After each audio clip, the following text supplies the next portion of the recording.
talk about bad guys in movies. A villain is one of the most important thing in a movie, especially a Tamil one, because no villain usually means. So today let's talk about 5 villains that made the movie shine. Hi, welcome to Once Upon a Place, a channel where I talk mostly about Tamil movie. So if you like this content, don't forget to eat your favorite comfort food. Let's start with my most favorite Tamil actor of all time. It's Raghuvaran. And if I had to choose one of his movie as a villain, it would be Baasha. No questions asked. He plays the role of a big don in Bombay, Marc Anthony. The man is a restless gangster who terrorized the entire city. The funny part is that he appears in the second part of the movie. Let's talk about his first appearance in the movie.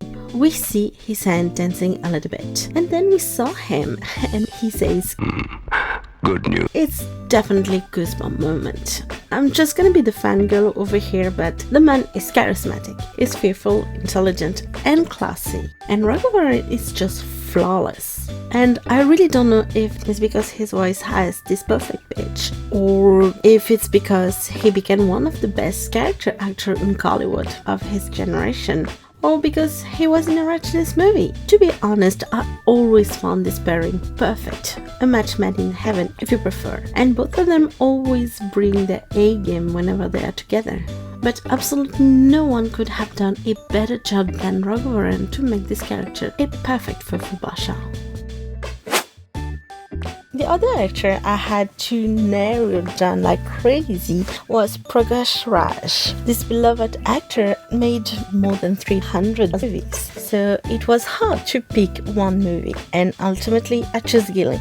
He played the role of Muthupandhi and the role of Oburedi in Okkadu, because Ghilli is actually the Tamil remake of the Telugu movie Okkadu. To be honest, I never watched the OG movie, so I'll just talk about Ghilli. And in this movie, Muthupandhi is crazy AF. The guy is in love with Dhanulakshmi and he tries to forcefully marry her. Obviously, Dhanulakshmi's family is against this alliance because, he kills people, he has many mistresses, he's in shady business, so not really marriage material. But that doesn't stop Muthupandhi, and he just kills Dhanulakshmi's brother. That's his way to solve problems, I guess. So basically, he's a total psycho and funny at the same time. Hi, chalo, chalo, chalo, chalo, chalo, chalo, chalo, chalo. I'm always cracking a smile, even though the situation is not supposed to be funny. It's supposed to be serious. I mean, the girl is harassed, and I'm not supposed to laugh. And Prakash Raj really brought his A game in this movie. To be honest, he always brings his A game, but I really loved his acting in this one. Danush chose to play the character of Vinoth in the movie Kaadhal Kondein. He is a brilliant orphan who falls in love with his classmate, and unfortunately, he just sees the girl of his dream falling for someone else. Basic love triangle. Except for one thing, the guy is a killer. So he kills just everyone who doesn't play poker by the rules, the cheater, the violent, etc, etc. And we get an explanation as why he became like this. So as a child, he became an orphan and he was sold to a gang or something. And here, he was exposed to child labor. He tragically lost his friend to a pedophile and he ended up killing the perpetrator. And unfortunately, violence do breed violence. And he became the man he was. And Danush's acting was just amazing. I really couldn't believe that this movie was actually his second movie. No wonder that he was selected for the Filmfare Best Actor Award. Thalaivasal is a movie where a new principal is hired to end the violence in Nachiapan College. It's supposed to be the worst college in Chennai. So it follows, the logic of this kind of movie. The principal comes in, is seen as the enemy, but the man changes the student one by one and is making the college a safe place again. At least he's trying. Because the main problem is that the local drug dealer, Beeda Settu, played by an excellent Nasser, and Beeda Settu doesn't want to lose his drug business. Yeah, because drug-free student is really a no-go when you're dealing drugs. So he tries to interfere in the principal's plan and he wants to keep things the way they are.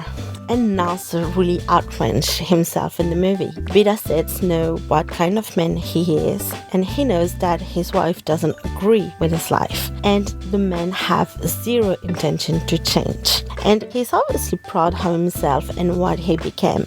And this man has really zero moral compass. He will destroy everyone, and I mean everyone who's in his way. And when he died, I was so happy that I screamed, "Die, you kitsch, die." Okay, I really didn't say kitsch, but you get the word. In fact, Napoleon played also in Thalaivasal, but he didn't shine like he did in Yejaman. He played the role of Vallavarayan, a main figure of a village. And let's just say that this character loves to be the center of attention. His motto is கல்யாண வீடா இருந்தா நான் தான் மாப்பிள்ளையா இருக்கணும். இளவு வீடா இருந்தா நான் தான் பணமா இருக்கணும். எந்த இடமா இருந்தாலும் சரி. மாலையும் மரியாதை எனக்கு தான் கிடைக்கணும். That pretty much describes this villain. Problem is his nemesis, the hero. The hero is loved and is respected by everyone. I mean everyone. Even though he has a tendency to steal their lunchbox.